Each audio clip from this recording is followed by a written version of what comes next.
Hi all, അസ്സലാമലൈക്കും. Welcome back to Silnas kitchen.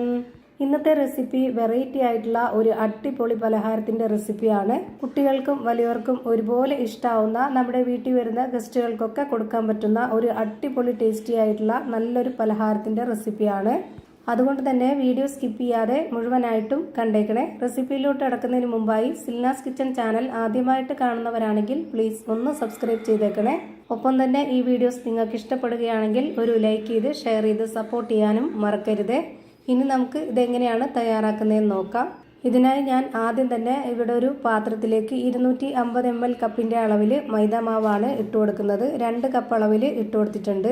ഇനി ആവശ്യത്തിനുള്ള ഉപ്പും ഒരു നുള്ളു സോഡാപ്പൊടിയും ഇട്ട് കൊടുക്കാം. ഇനി ഇത് കുഴച്ചെടുക്കാൻ ആവശ്യത്തിനുള്ള വെള്ളം കുറച്ചായിട്ട് ഒഴിച്ചു കൊടുത്തിട്ട് ഇത് നന്നായിട്ടൊന്ന് കുഴച്ചിട്ടെടുക്കാം. ആദ്യം തന്നെ ഒന്നിച്ച് വെള്ളം ഒഴിച്ചു കൊടുക്കരുത്, അപ്പോൾ ഇതിന്റെ പരുവം തെറ്റിപ്പോവും. നമുക്ക് ഈ മാവ് കുറച്ചൊരു ടൈറ്റ് ആയിട്ടാണ് കിട്ടേണ്ടത്. ചപ്പാത്തി കോലൊക്കെ വെച്ചിട്ടൊന്ന് പരത്തിയെടുക്കാനുള്ളതാണ്. അപ്പോൾ അതിനനുസരിച്ചുള്ള വെള്ളമേ ഒഴിച്ചു കൊടുക്കാവുള്ളൂ. ഈ മാവ് കുഴച്ചെടുത്ത ഉടനെ തന്നെ നമുക്ക് റെഡിയാക്കി എടുക്കാവുന്നതേ ഉള്ളൂ. റെസ്റ്റ് ചെയ്യാനൊന്നും വെച്ചിരിക്കേണ്ട ആവശ്യമൊന്നുമില്ല. ഞാനിപ്പോൾ ഇതിൽ എണ്ണയൊന്നും ഒഴിച്ചു കൊടുക്കാതെ നന്നായിട്ട് കുഴച്ചിട്ടെടുത്തിട്ടുണ്ട്. ഇനി ഇത് ഇവിടെ ഇരിക്കട്ടെ. അടുത്തതായി ഇതിലേക്ക് വേണ്ടുന്ന ഫില്ലിങ്സ് തയ്യാറാക്കി എടുക്കാനുണ്ട്. അതിന് വേണ്ടിയിട്ട് സ്റ്റവിലേക്ക് ഒരു പാൻ വെച്ച് കൊടുത്ത് ഫ്ലെയിം ഓൺ ആക്കി കൊടുത്തിട്ടുണ്ട്. ഇനി ഇതിലേക്ക് 2 സ്പൂൺ അളവിൽ നെയ്യ് ഒഴിച്ചു കൊടുക്കാം. നെയ്യ് ഒന്ന് ചൂടായി വരുമ്പോഴത്തേക്ക് ഇതിലേക്ക് ഇട്ട് കൊടുക്കേണ്ടത് തേങ്ങ ചിരകിയതാണ്. തേങ്ങ ചിരകിയതിന് ശേഷം ഞാനൊന്ന് മിക്സിയുടെ ചെറിയ ജാറിലിട്ടിട്ട് ക്രഷ് ചെയ്തെടുത്തിട്ടുണ്ട്. 250 ml കപ്പിന്റെ അളവിൽ 1 കപ്പ് നിറയെ ഇട്ട് കൊടുത്തിട്ടുണ്ട്. ഇനി ഇതിലേക്ക് നല്ലൊരു മണത്തിന് വേണ്ടി 2 ഏലക്ക തല്ലിയതും ഇട്ട് കൊടുക്കാം.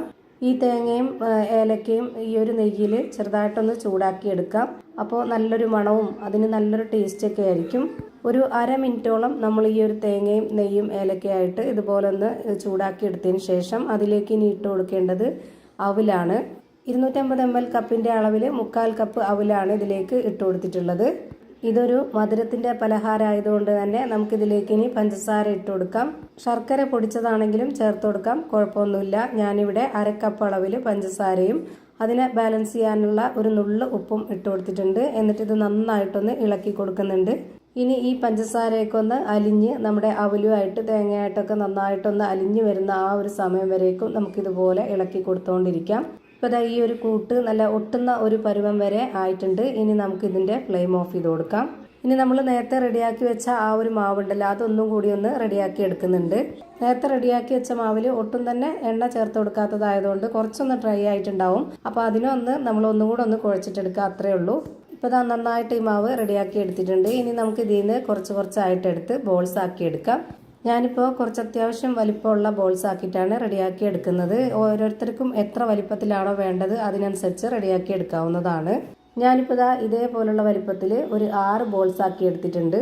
ഒരുപാട് ബോൾസ് ചെറുതാക്കി എടുത്തു കഴിഞ്ഞാൽ നമുക്കിതിലേക്ക് ഫില്ലിങ്സ് ഒക്കെ വെച്ച് കൊടുക്കുന്ന സമയത്ത് അത് പൊട്ടിപ്പോവാനായിട്ട് സാധ്യതയുണ്ട്. അതുകൊണ്ടാണ് ഞാനിത് ഈ ഒരു വലിപ്പത്തിൽ റെഡിയാക്കി എടുത്തിട്ടുള്ളത്. ഇനി നമുക്ക് ഒരു കൗണ്ടർ ടോപ്പിലേക്കോ അല്ലാന്നുണ്ടെങ്കിൽ ഇതുപോലെ ഒരു ബോർഡിലേക്കോ കുറച്ച് പൊടി ഇട്ട് കൊടുത്തതിന് ശേഷം ഒരു ബോൾസ് എടുത്തിട്ട് ഇതുപോലെ കൈകൊണ്ടൊന്ന് പ്രസ് ചെയ്തതിന് ശേഷം അതിലേക്ക് ഈ പൊടിയൊന്ന് തട്ടിയെടുക്കുക. എന്നിട്ട് ഇതുപോലെ ഒന്ന് പരത്തി കൊടുക്കണം. ഒരുപാട് നൈസാക്കി പരത്താതെ ചെറുതായിട്ടൊന്ന് വട്ടത്തിൽ ഇതുപോലെ കട്ടിയായിട്ടൊന്ന് പരത്തിയെടുക്കുക. ഇത്രയും വലിപ്പം മതി. ഇനി ഒരുപാടിട്ട് പരത്താൻ നിന്നാൽ ചിലപ്പോൾ ഫില്ലിങ്സ് വെച്ച് കഴിഞ്ഞാൽ പൊട്ടിപ്പോവാൻ സാധ്യതയുണ്ട്. അതുകൊണ്ട് ഇതിൻ്റെ കറക്റ്റ് ആയിട്ടുള്ള മാവിൻ്റെ കട്ടി ഞാൻ കാണിച്ചു തരാം. ഇത്രയും തന്നെയാണ്. ഇനി ഇതിലേക്ക് നമ്മൾ നേരത്തെ റെഡിയാക്കി വെച്ചിട്ടുള്ള ആ ഒരു ഫില്ലിങ്സ് വെച്ച് കൊടുക്കാം. എന്നിട്ട് ഈ മാവിൻ്റെ ഒരറ്റത്ത് നിന്ന് ഇതുപോലെ ഒന്ന് മടക്കി അതിനെ ഒന്ന് ഒതുക്കിയെടുക്കണം. ഒരുപാട് ബുദ്ധിമുട്ടൊന്നുമില്ല, വളരെ പെട്ടെന്ന് തന്നെ ചെയ്തെടുക്കാവുന്നതാണ്. എന്നിട്ട് നമ്മൾ ആ ഒരു ഒതുക്കിയെടുത്ത ഭാഗത്തിന് കുറച്ചൊരു പൊടി ഇട്ട് കൊടുത്തതിന് ശേഷം അതിൻ്റെ ആ ഒരു മുകൾ ഭാഗം വെച്ചിട്ട് തന്നെ ഒന്ന് പരത്തിയെടുക്കുക. ഒരുപാട് ഇട്ട് പരത്തരുത്, വളരെ കുറച്ച് മാത്രം പരത്താവുള്ളൂ. ഇപ്പോൾ കണ്ടില്ലേ, ഈ ഒരു ഷേപ്പിലാണ് ഞാൻ റെഡിയാക്കി എടുത്തിട്ടുള്ളത്. ഇതേപോലെ തന്നെ നമുക്ക് എല്ലാം ചെയ്തിട്ടെടുക്കണം. ഇനിയിപ്പോൾ ഇതേപോലെ തന്നെ നമുക്ക് എല്ലാം ചെയ്തിട്ടെടുക്കാവുന്നതാണ്. ഭയങ്കര സിമ്പിളാണ്. ഈ ഒരു ബോർഡിലേക്ക് കുറച്ച് പൊടി ഇട്ട് കൊടുത്തതിന് ശേഷം മാവ് ഇതുപോലെ ഒന്ന് വെച്ച് കൊടുത്തിട്ട് കൈകൊണ്ട് ഇതുപോലെ ഒന്ന് പ്രസ് ചെയ്ത് കൊടുത്തതിന് ശേഷം നമുക്കൊന്ന് പരത്തിയെടുക്കാം. എന്നിട്ട് കുറച്ച് ഫില്ലിങ്സും വെച്ച് കൊടുത്തതിന് ശേഷം മാവ് ഇതുപോലെ ഒന്ന് ഒതുക്കി കൊടുക്കുക. ആ ഒതുക്കിയ ഭാഗം തന്നെ ഒന്ന് ടൈറ്റ് ചെയ്ത് വെച്ച് കൊടുത്തതിന് ശേഷം അതിലേക്ക് കുറച്ച് പൊടിയൊക്കെ ഒന്ന് ആഡ് ചെയ്ത് കൊടുത്തിട്ട് അതിൻ്റെ ആ ഒരു മുകൾ ഭാഗം തന്നെ ഇതുപോലെ ഒന്ന് പരത്തി കൊടുക്കുക. ഈ ഒരു ഷേപ്പിലാകുമ്പോൾ നമ്മളിത് എണ്ണയിലൊന്ന് ഫ്രൈ ചെയ്തെടുക്കുന്ന സമയത്ത് നല്ല ഭംഗിയായിരിക്കും കാണാനായിട്ട്. ഞാനിപ്പോൾ ഇവിടെ ഇതേപോലെ തന്നെ 6 ബോൾസും റെഡിയാക്കി എടുത്തിട്ടുണ്ട്. ഇനി ഒരു പാൻ സ്റ്റൗവിലേക്ക് വെച്ച് കൊടുത്തതിന് ശേഷം ഫ്ലെയിം ഓൺ ആക്കി കൊടുത്ത് അതിലേക്ക് കുറച്ച് ഓയിൽ ഒഴിച്ചു കൊടുത്തതിന് ശേഷം ഓയിലൊന്ന് നന്നായിട്ട് ചൂടായിട്ട് വരുമ്പോൾ ഒരു മീഡിയം ഫ്ലെയിമിലേക്ക് മാറ്റി കൊടുത്തതിന് ശേഷം ഇതിലേക്ക് ഓരോന്നായിട്ട് ഇട്ട് കൊടുക്കാം. ഈ മാവ് ഓയിലിൽ മുങ്ങി കിടക്കുന്ന രീതിയിൽ ഓയിൽ ഒഴിച്ചു കൊടുക്കരുത്. അപ്പോൾ ഇതിൻ്റെ ആ ഒരു ഫില്ലിങ്സ് ഒക്കെ പുറത്ത് പോകും. അതുകൊണ്ട് ഇതുപോലെ ഒരു സൈഡ് മാത്രം മുങ്ങി കിടക്കുന്ന രീതിയിൽ ഓയിൽ ഒഴിച്ചു കൊടുക്കുക. എന്നിട്ട് ഇത് ഫ്രൈ ചെയ്തെടുക്കുക.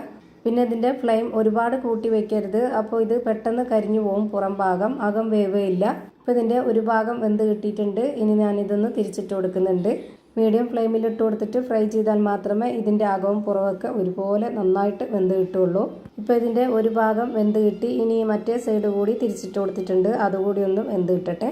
ഇപ്പോൾ ഇത് കാണുമ്പോൾ തന്നെ നല്ല ഭംഗിയാണ്. ഇതിൻ്റെ രണ്ട് സൈഡും വെന്ത് കിട്ടിയിട്ടുണ്ട്. ഇത് കഴിക്കാനാണെങ്കിലും നല്ല ടേസ്റ്റാണ്. നമ്മുടെ വീട്ടിലേക്ക് വരുന്ന ഗസ്റ്റുകൾക്ക് വെച്ച് കൊടുക്കാനാണെന്നുണ്ടെങ്കിലും കുട്ടികൾക്കൊക്കെ ആണെങ്കിലും ഇതുപോലെയൊക്കെ കാണുമ്പോൾ കഴിക്കാൻ തോന്നും. അപ്പോൾ എന്തായാലും നിങ്ങളും ഇതുപോലെ ഒന്ന് ട്രൈ ചെയ്ത് നോക്കുക. ഇതേപോലെ തന്നെ ഞാനിവിടെ എല്ലാം ഫ്രൈ ചെയ്ത് മാറ്റിയിട്ടുണ്ട്.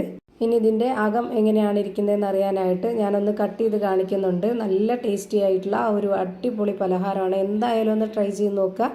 എല്ലാവർക്കും ഇഷ്ടമാവും. അപ്പോൾ ഇത്രയേ ഉള്ളൂ ഇന്നത്തെ വീഡിയോ ഇഷ്ടമായാൽ ലൈക്ക് ചെയ്യാനും കമൻറ്റ് ചെയ്യാനും ഷെയർ ചെയ്യാനും മറക്കരുത്. അതുപോലെ തന്നെ ഞാനിടുന്ന പുതിയ വീഡിയോസ് നോട്ടിഫിക്കേഷനായിട്ട് കിട്ടുന്നതിന് വേണ്ടി സബ്സ്ക്രൈബ് ചെയ്ത് ബെല്ലൈക്കൺ അമർത്തി അതിൽ ഓൾ എന്ന ഓപ്ഷൻ എനേബിൾ ചെയ്ത് കൊടുക്കാനും മറക്കരുത്. പുതിയൊരു വീഡിയോയുമായി വീണ്ടും വരും. Thank you for watching.